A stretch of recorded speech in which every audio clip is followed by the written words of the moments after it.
Is that model sustainable? Is that, are they going to be able to create micro brands and products to service them, or will we continue to see this massive disruption? Will we see private label just crush everything? What do you think the landscape looks like in 15 years? Okay, this is a very big existential question. You are exactly right, and you're the one to solve it because you've seen it all.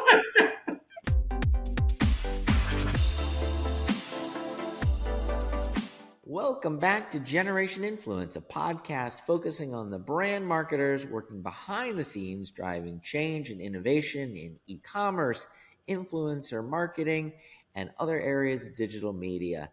I'm your host, Bill Hildebolt, one of the co-founders of gen.video, a leading platform in the influencer marketing space. Today's guest is Karen Evans, who has mixed public service, she knows Obama, and brand marketing in a very wide-ranging career, which will make for rich terrain for this conversation. Welcome, Karen. Tell us a bit more about your background. Okay. Hi, Bill, and everyone listening. Thank you so much for having me. I'm really excited to join today. As you mentioned, I do have a varied background. So I started my career very much in politics. I worked on campaigns at the Democratic National Convention. And then ultimately I ended up at the White House under President Obama, which I think of as just, one of the happiest, best experiences of my life. I don't know if I know him, but I did get to meet him a couple times, so I will take it. But yeah, truly, like beautiful time. And then, I decided that my political career had really reached its apex and I had gotten to do everything I wanted to do. So I decided to embark on a completely different career. And I was a consultant at Deloitte for a while. I then went to business school. I got my MBA from Wharton, which I, really enjoyed and thought was very fascinating and quite different from what I was used to in my political background. And so then I went to P&G and I did classic brand management there. I worked in textured hair care. I got to work very intricately with influencers, and also with all the things that P&G is so great for, especially the R&D folks and, this really beautiful, large cross-functional team of just super smart, hardworking people. So loved my experience there, and then decided it was time for me to try something new. And so I went to Meta, formerly known as Facebook, and did product marketing there. So similar to brand management, but a little bit different. And there I worked on creator economy stuff. So very much related to influencers, a ton of overlap, but a bit different in my focus with the work. That's awesome. It's interesting because recently we had Pete Blackshaw on the podcast, who also spent time in politics before business school and then went on and spent time at P&G. So there's these interesting overlaps where I do think public service seems to be a real accelerator in the private sector. So I don't know if we'll figure out the secrets of that or if it's just really smart people figure out a way to do this breadth of activities in their career. But let's actually start there and see if we can unpack a little bit of that. What did you take away from your time in the White House that you have applied in your business career? So obviously it's probably a very different experience, but what were the lessons that carried through? I'm sort of curious. Yeah. So, I really took away like three major things that I think remained relevant from the White House through to P&G, Meta, and hopefully beyond. But very much, I think the White House in general wants to think about things in a very long-term manner. So I think sometimes, if you're a publicly traded company, there's a lot of pressure to make sure that that fiscal quarter goes well, that fiscal year goes well. But the White House is thinking about how is something going well for a family, for a generation, the next generation, the generation after that. And so I think I really carried that sense of, we don't want to make a decision based on the next 6 months if it's going to have longer term impacts that we can't even, quite figure out, but we need to be thoughtful about what this means for the next 10, 15, 20 years. So that's something that I've always carried with me from being at the White House and having that as like a constant refrain. And then another thing that I really admired about the White House, and I think is interesting to watch now as we sort of start to move into the 2024 presidential election cycle, there's always this idea around having surrogates who speak on your behalf, right? So it's very similar to influencers. So it's this idea that you want somebody who's going to be super credible, who has a huge fan base, who is an expert in something, to be the one to speak, so that it's not always the White House tapping a staffer or the president or the first lady or, the second gentleman. You want to make sure that you're getting that credibility from people who have deep relationships, who have a ton of authenticity when they speak, and that you maintain that relationship with them. And so I brought that into my work with influencers and thinking around who is really well respected in this space. Why are they respected? Does it make sense for my brand to partner with them? Is this something that they would say in their authentic voice if we weren't partnered with them? Would they truly believe this? Is there actual synergy here? And so I think that translated very easily for me. And then the last thing that I really tried to carry with me, I think that people at the White House are trying very hard to do the right thing. They don't always get it right. Things go wrong quite frequently, but the goal is always, how can we have like measurable positive impact for the American people?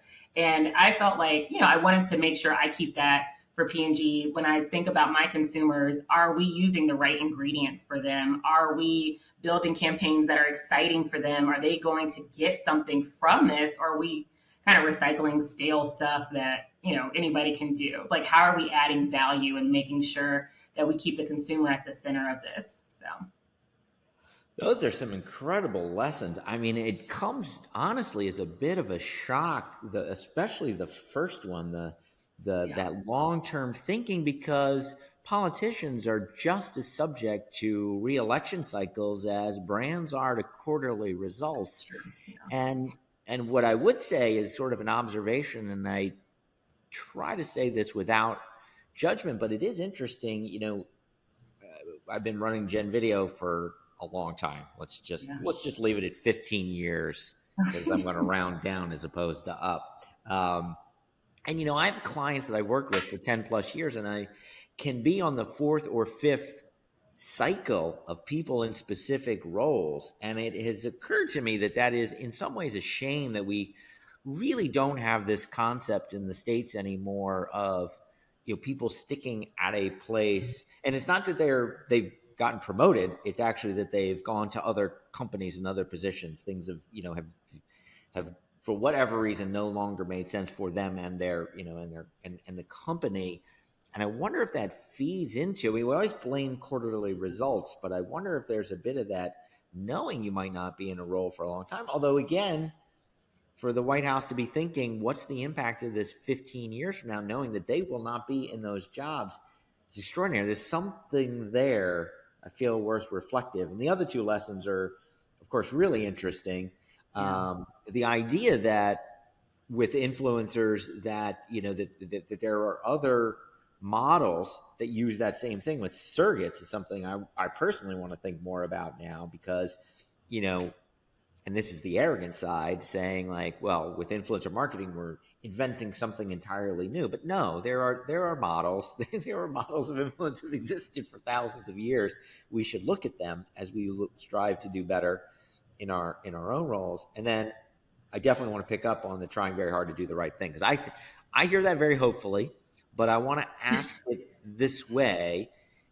Are you personally, having had that experience, optimistic or pessimistic about the future, specifically as it relates to the ability of our political system to manage challenges like global warming and income inequality, and just general like life happiness? I think there's a ton of skepticism and pessimism,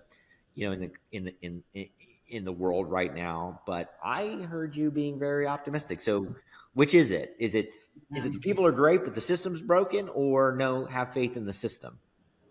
I think this is a great question, and I definitely think I have a bit of a different perspective, having been at the White House and, worked with people that I truly just respected and admired and really believed were there to do as much good as possible. From my perspective, I think that in general, we should always be optimistic. I think in the long term, things will continue to improve. I really do believe in the ability of the government to work both with the private sector, because I think that is a critical part. But I think we will solve some of the climate change issues. I think people will change some of their behavior as they start to see more and more of the impact from climate change. Even right now, I'm in DC, and today we're having another one of those, the smoke and the, I don't know, it's not debris, but the bad air quality because of the Canadian fires. Like, you can see it outside again. I would assume and hope that that's one of those sort of critical moments where people start to change behavior because they can tangibly feel the impact of climate change, whereas before it's more theoretical. So I always feel optimistic that in the long term, the government will be able to do the right thing. In the short term, where we are today, I also feel kind of pessimistic, but less so about the government itself. I feel pessimistic about their ability to do anything meaningful right now, just because there is so much gridlock.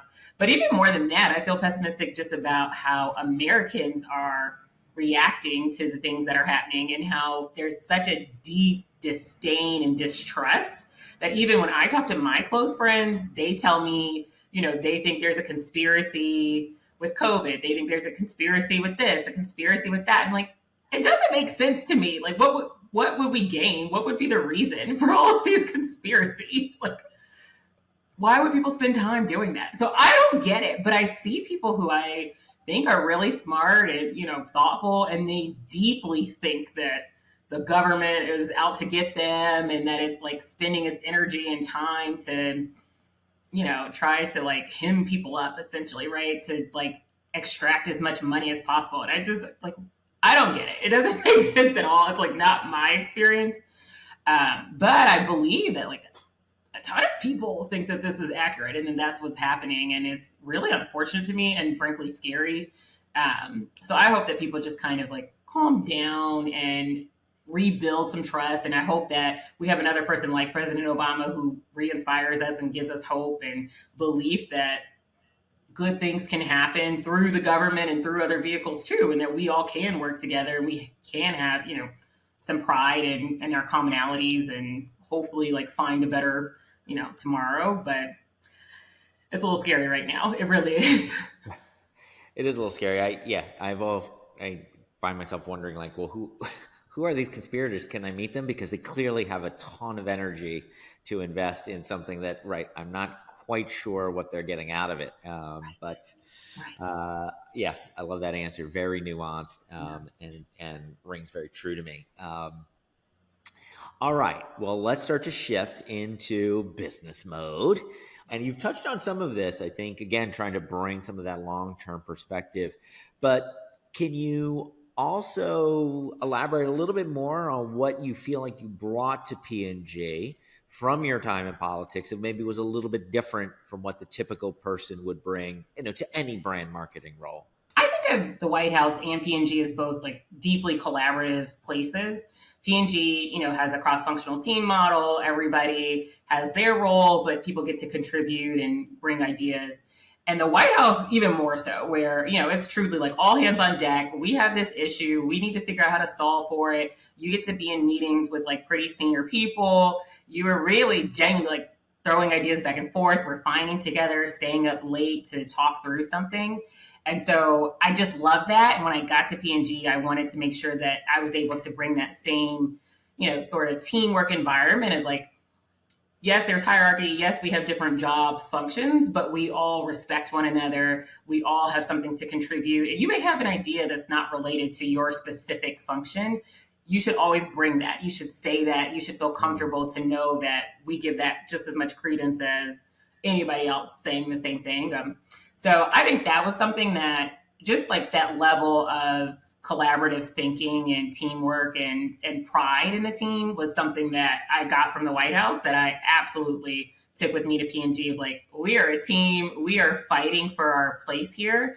And so we need to be very close with one another. We need to have a lot of trust in one another and believe that everyone is going to show up and come forth with their best ideas. So that was something I really tried to bring every day. And then the other thing that I think was very unique for me, because I did come from this background of I was in politics essentially to help underrepresented communities. So I'm a Black American, I'm from the South, I'm a woman. And I always kind of have it in my own mind of how am I making sure that people that look like me are able to succeed, are getting a fair stake, economically, politically, across the board, right? Like, how are we getting into higher and higher levels of education and better jobs and able to build equity for our families? And so that's something that I already grew up with as a part of who I am and my family, and then was very much reinforced at the White House of how do we advocate for people who, maybe are not present here in the same way. And then I did the same thing at P&G. So I worked in textured hair care. It is a bit of a newer space. It's really not newer, but it's new for P&G. And I got to figure out, how are we really showing up for this community that has historically been underlooked and underserved and has distinct needs? How are we thinking about what they actually want, not what we think they want, but how are we doing that research to be super clear and provide something that's distinct and better than what our competitors are doing, and also like genuinely meaningful and helpful for people. So I think I got that from politics, and that I hope will stay with me for my entire career, of this understanding that there are whole audiences out here who truly are overlooked, who have money, who want to spend money, who have needs that they would like to be solved. So, that's something that I constantly think about. What group are we forgetting about who would be a great consumer for this product or whatever it is that we're working on? That's awesome. There's two questions I'm dying to ask now. And so I'm just trying to decide which one first. I think I know the direction I'm going to go here, but even before I ask that question, I do want to note, I think it's really interesting what you said about bringing that teamwork from the White House. And I think it highlights something we haven't talked on the podcast about before, which is, teamwork is a learned skill. It's not necessarily innate. And I especially say that because being self-reflective, I don't think it's one of my core skills. I think I have this mentality of, I know the best answer and therefore plunge forward in this action orientation. But the value of teamwork and the diversity of ideas that can come from different people is always worth the pause, even if the answer is the same, the perspective you get. And so I think that's awesome. That is definitely something, it'd be great. And it's something you worry about in a virtual world, right? Are we losing that texture of collaboration and teamwork? I think it can be done. I think I'm optimistic, but I love that. All right, I want to drill in though. The first place I want to go here is definitely to follow up on that last point, which is these, I don't know. I don't want to use a word like niche or micro, but more specific, more custom audiences. We're moving from a time of, one size fits all laundry detergent or whatever to, better understanding the needs of individual segments and being able to market to them. And, so we think about a P&G, they are the holy grail for brand marketers. They are the, the best of the best, but very much through that lens of the best products. We're going to be number one or number two in the biggest markets out there. That's where we focus. And yet you were doing something different and you were seeing the value in that. And so, here we are in this world where the barriers to start a new company, they've never been lower. It feels like there's a ton of disruption. And so I'm curious, what do you think the landscape looks like in 15 years? Is P&G and companies like P&G, I mean, P&G is an amazing company. So this is no way attack on them, but it is a look forward. Is that model sustainable? Is that, are they going to be able to create micro brands and products to service them? Or will we continue to see this massive disruption? Will we see private label just crush everything? What do you think the landscape looks like in 15 years? Okay, this is a very big existential question. You are exactly right. And you're the one to solve it because you're saying it all. Oh, man. So that's why I'm like, this is my opinion. I could be totally off base. But my experience in textured hair care, at least, was very much that textured hair care was for a niche community, right? Like it was truly hair care for Black women and men who have very just specific and distinct hair care needs. So the hair truly is different. The way that you manage your hair as a Black woman is very, very different than someone who has straight hair.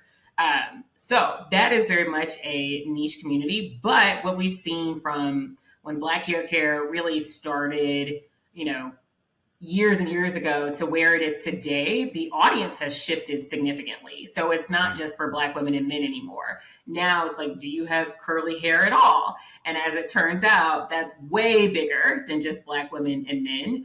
That is, people who are Hispanic American, people who are multicultural, have multiple ethnic backgrounds, and, they've come from different places. And so it's actually a very sizable chunk of the US population who has curly hair. And the trends are showing us that's going to continue, that more and more people will have curly hair and have hair care needs much more similar to textured hair and Black women's needs than what people would have expected, I would say. So, there's like the very large traditional shampoo brands that are figuring out how do they play in this space too, because textured hair care is growing so much faster than traditional hair care.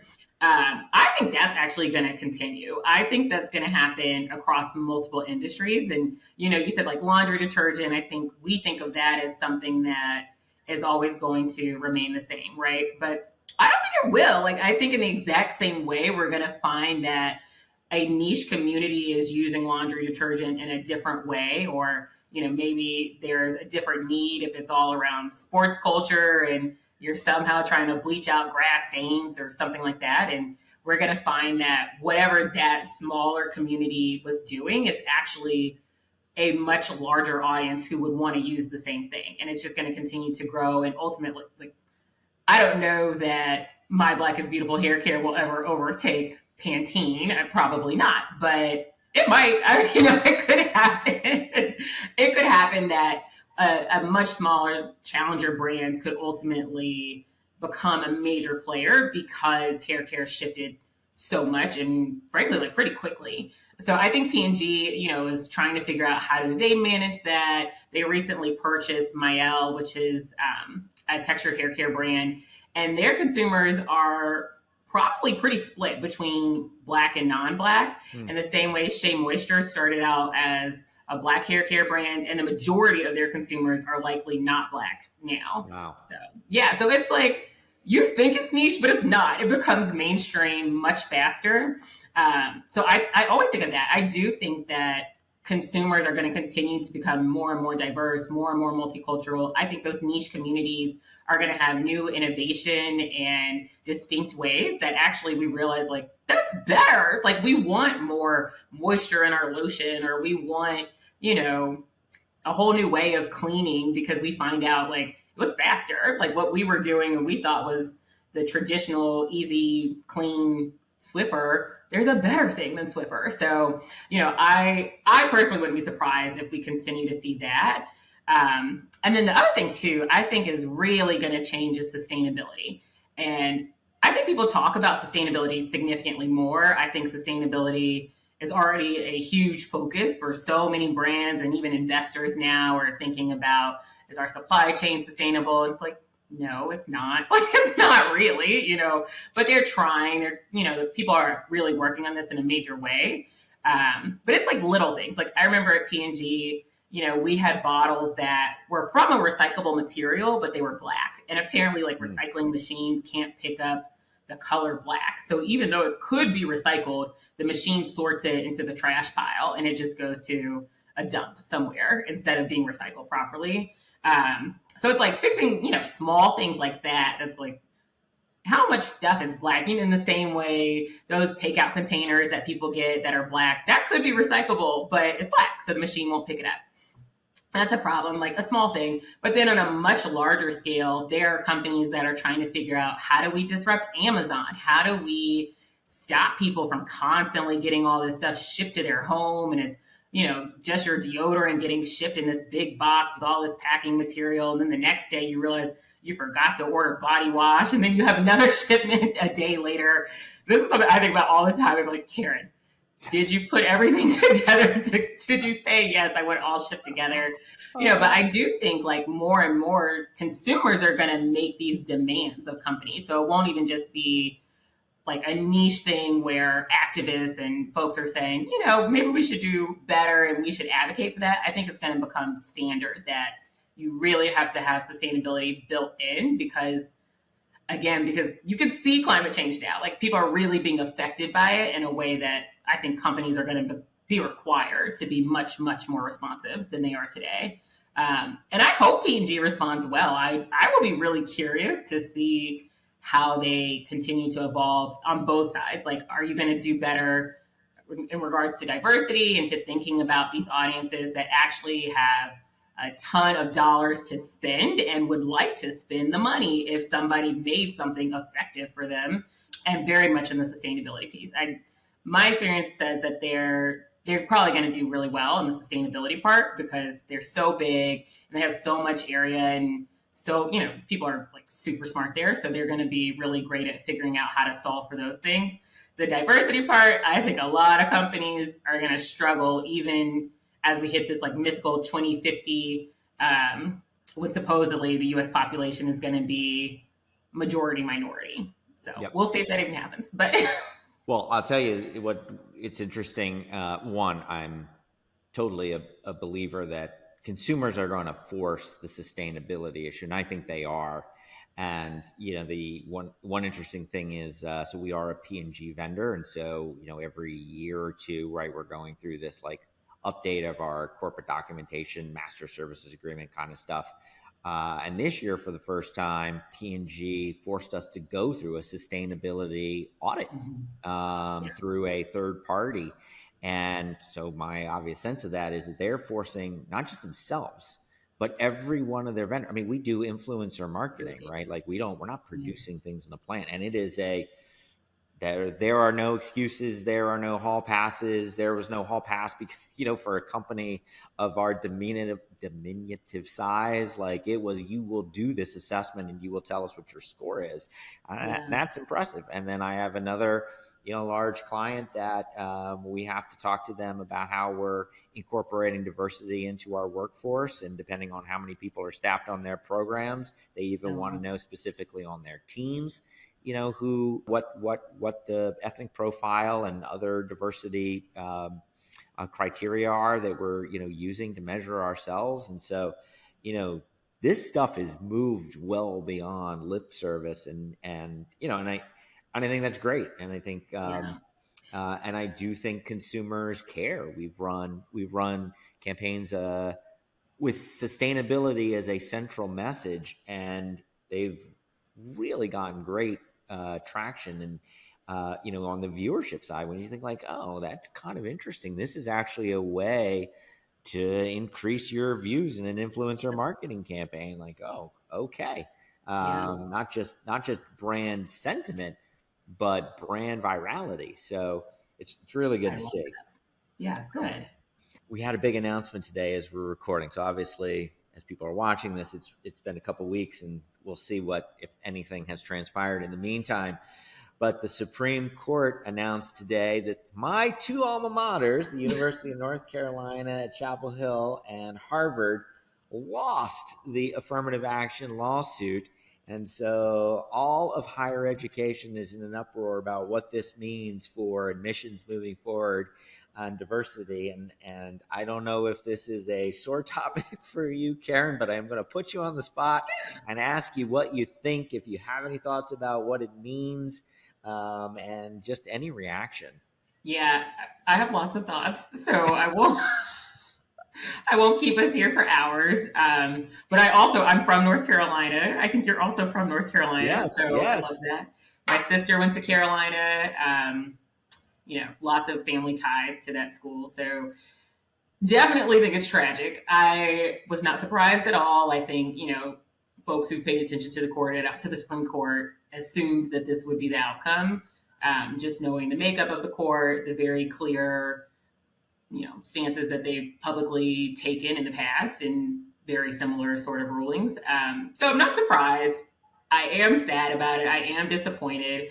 I just think it's it really is not helpful. Like, it's actually just not helpful. It's just actually a bad idea to strike down something that I think ultimately just enables people to get a fair shake at life, right? Like, getting into Carolina, getting into Harvard can change someone's life.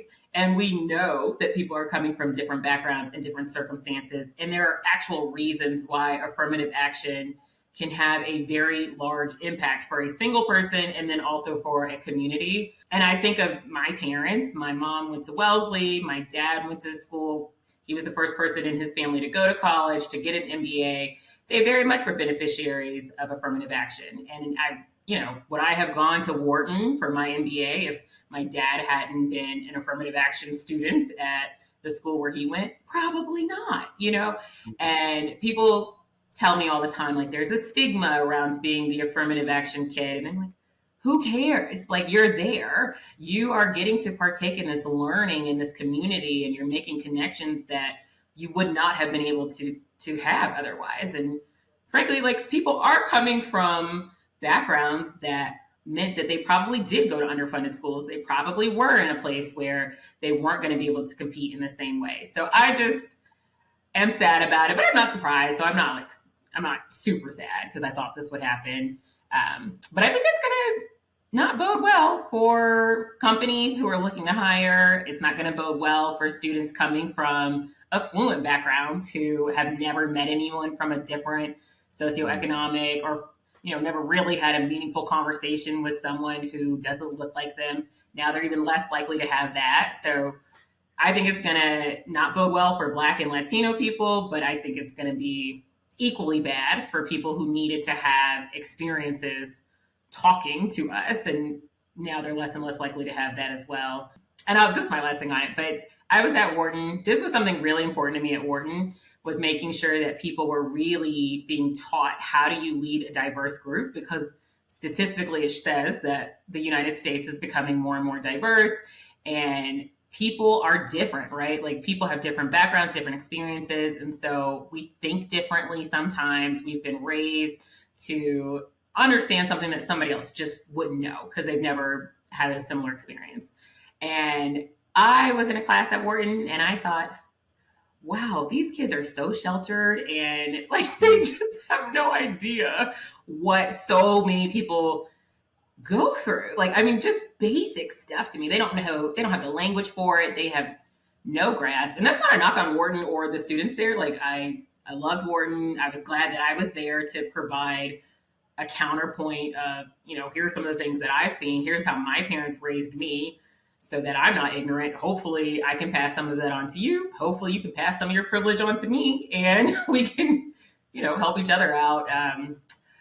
So yeah, it's rough. But you have to tell me what you thought about it as an alum of both of these institutions. I mean, and actually, so it was interesting. At the University of North Carolina, I was privileged to be student body president, so I was on the board of trustees. And so I was actually privileged to understand how we thought about accepting students, what the criteria was. And so, look, so my take on this, one, I agree with everything you said, 100%. And I will absolutely get up on my high horse here for a second. I mean, the Constitution or Declaration of Independence starts with all men are created equal, which to me means equality of opportunity for everyone.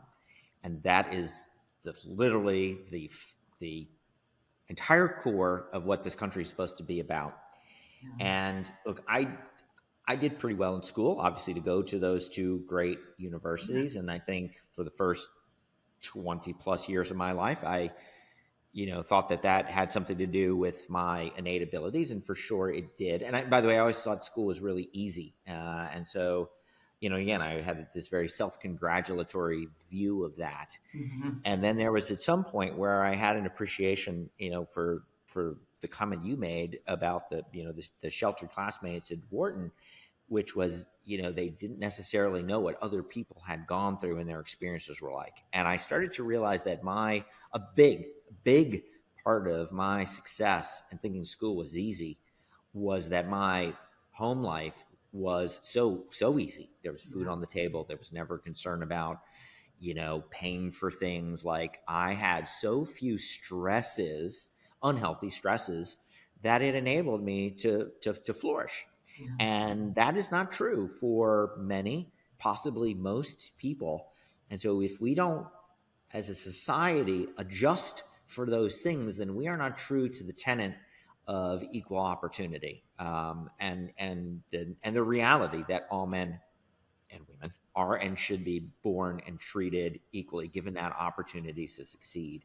Yeah. And so I actually think it is ridiculously arrogant of the Supreme Court or any legislative body to come in and to say, especially to Harvard, a private institution, we're going to tell you what you can think about for people to include in your club. And that's what it is, a club.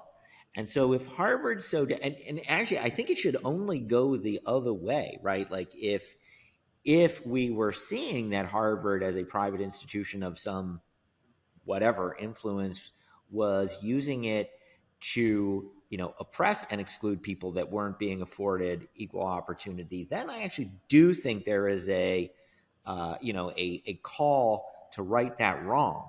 But when, again, and this is where I'm sort of confused, as you can tell, am I conservative or liberal? I'm not even sure, because to me, for the government to come in and tell a private institution that, no, you can't consider, factors like race, to try to create a more level playing field. Again, I just think it's the height of arrogance. And I think even when it's a little bit different for a public university like Chapel Hill, but even there, the pressure that those trustees and administration are under to balance these things, right? How many rich white alumni, let's just say it, are pushing for their kids to be included. And again, it's a public school, so why isn't the SAT score the anything and the everything, or just grades? They're under tremendous pressure as a publicly funded institution already to balance myriad factors. And so to take one away from them, to enable them to do their job, that again, where they're actually trying to do it in the right way to level the playing field for all people, just very disappointing. I'll tell you, the only reason I'm optimistic is that I do believe strongly in Harvard and the University of North Carolina and all institutions of higher learning, that they will frankly figure out how to refactor it in, because I think they've benefited tremendously from the diversity that has appeared on college campuses over the last 30 years.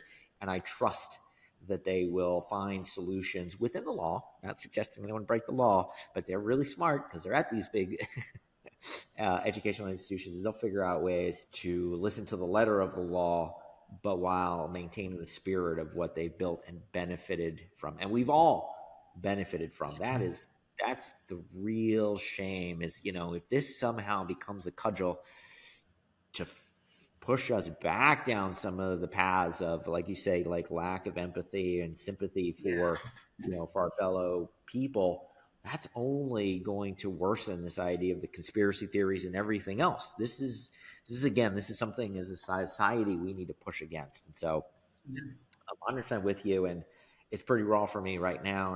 And again, but I do have trust and faith that the right answer will come out in the long run. I hope. Yes. All right.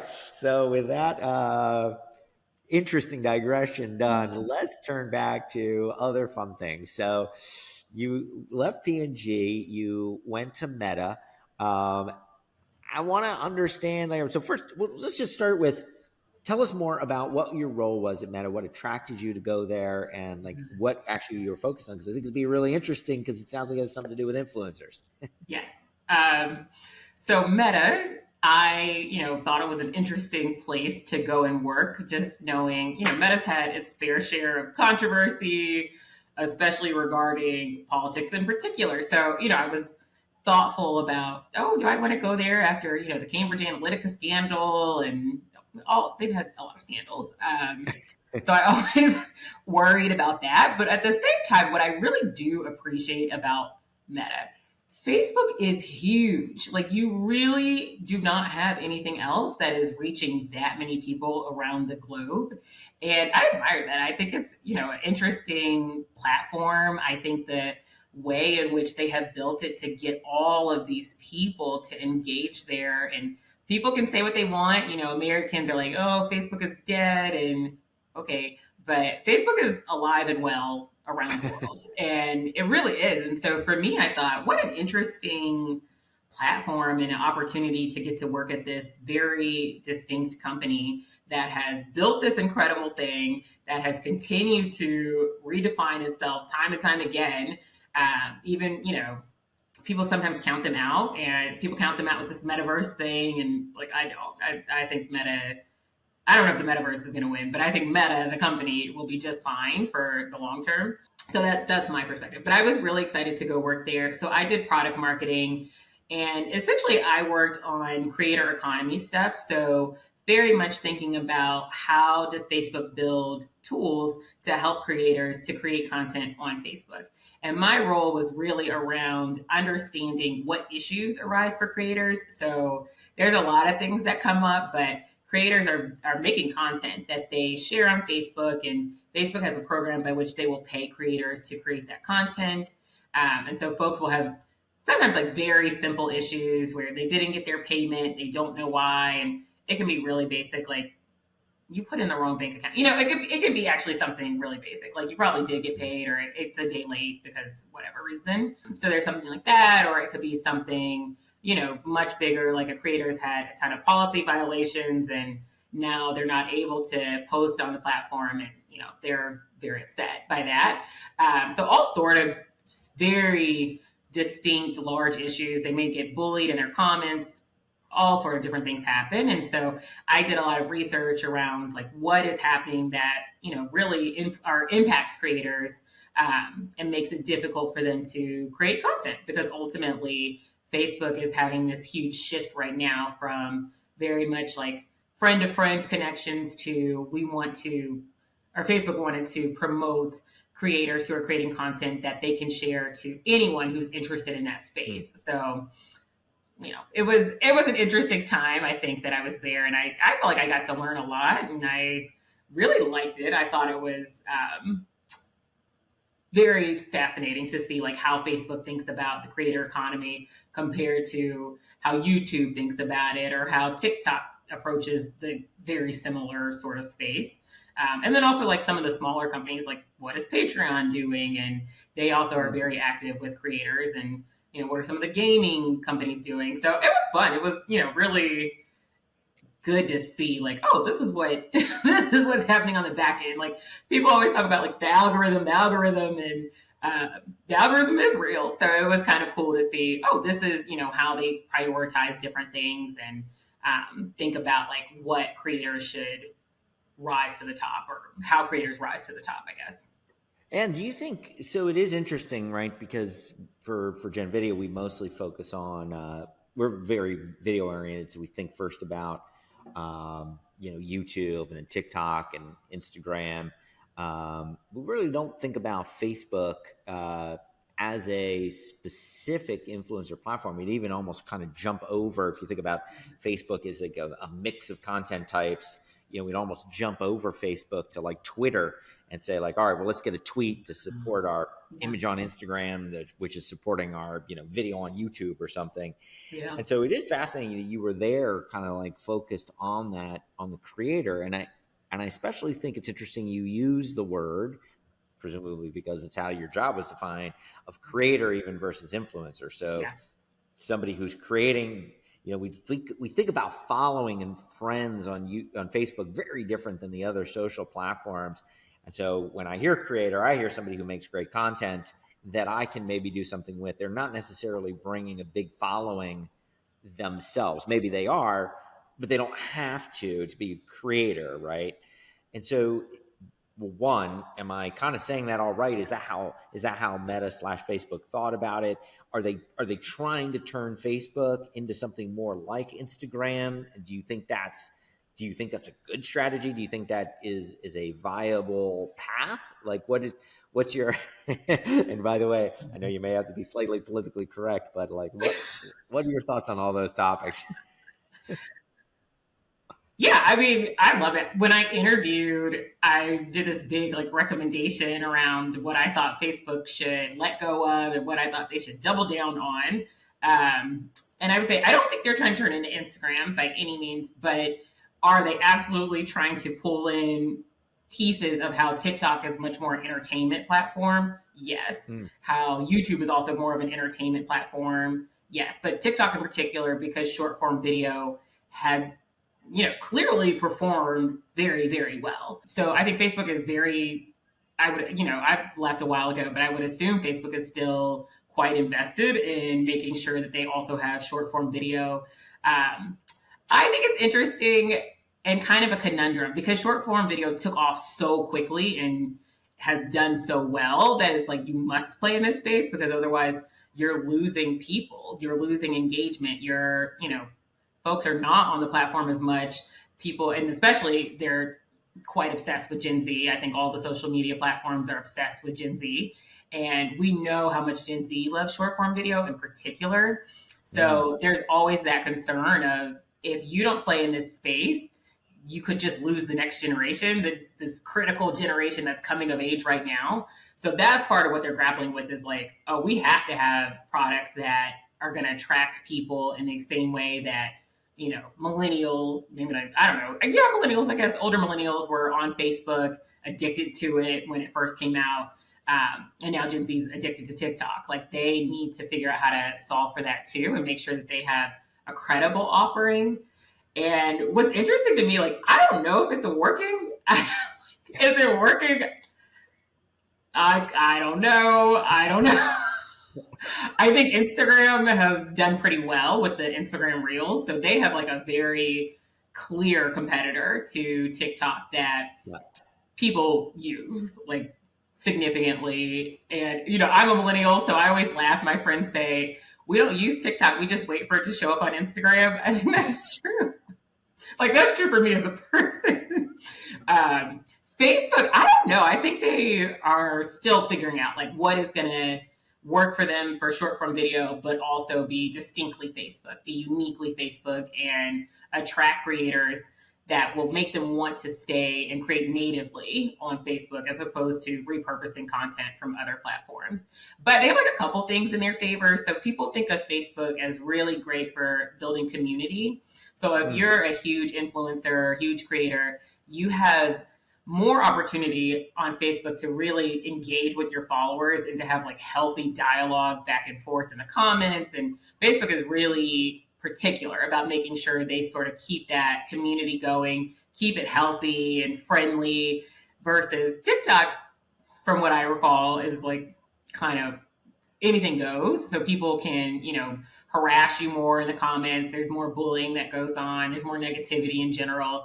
And Facebook is better about keeping that out.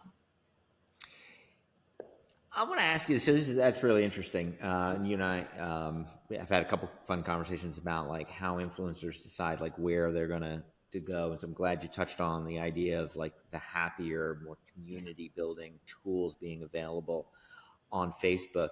Do you think every platform has to start out at a mean place? Because I remember like YouTube absolutely was super harsh in the early days. And, and I feel like, even Facebook went through a moment where, you'd post something and you weren't sure if you were going to get, slammed or lauded. I mean, it was like that terror. And now and those places, they both become pretty happy places to my mind. But you're right. TikTok now is that snarky, you might get 1 million views and like lots of likes, or you may just get ridiculed. You think that's just like some sort of adolescent thing that social platforms have to go through the same way humans do? Like what? I don't know. Is there anything to that? Is there a way to accelerate through it, or is it just the nature of things? I don't know, because I've never thought of Facebook as, to me, like this is just my personal experience with Facebook, not even from working there, but I think of engaging on Facebook and it's like me and my friends, my family is there. So I'm never going to do anything too mean because they're going to know. They follow, they're going to be like, Karen, what are you doing? So I personally would not do something mean on Facebook. And I think that's true for a lot of people, where Facebook has been around for so long. So people have followed you from 17 all the way through to 35. And you don't want to say something where you're like, your high school teacher is like, Karen, is this who you are now? Like, I wouldn't want to do that. Versus, I think TikTok, you're just much more anonymous. So it's easier to be mean there. But I don't know. Like, I haven't thought about any, I guess because there's all the bots too. And there are people who don't care and who are just happy to be mean regardless. And so, part of it, Facebook and YouTube in particular, because they are more mature, they've had more time to build in tools to help with some of that moderation. But I think TikTok, if they haven't already, they will have that very soon too. So, yeah, I actually think you nailed it. That you hit the nail on the head. It's the anonymity of a platform determines the level of politeness of the discourse, and every platform as it grows, doesn't want to be that. More and more they want to be a home, and they want you to be less anonymous, and they want you to be accountable for your actions. That's the answer. That you nailed it. It is interesting. All right. So let's. I think we're starting to come through toward the end here. I've got two more questions for you. These are sort of both in the fun category. Yeah. First one: tell us one thing about Obama that people don't generally know. Now, I know you said you didn't know him well, but I know you know some things that the general public doesn't know. Share one of them with us that won't get the CIA busting down your door. Oh my gosh. No, I really thought, I'm like, what do I know that other people don't know? I don't know if I know anything that generally Americans don't already know, but I think the main thing is, I think people think that some of it might be an act, right? Like the fact that he's so cool and he's funny, like, is it real? Is that who he actually is?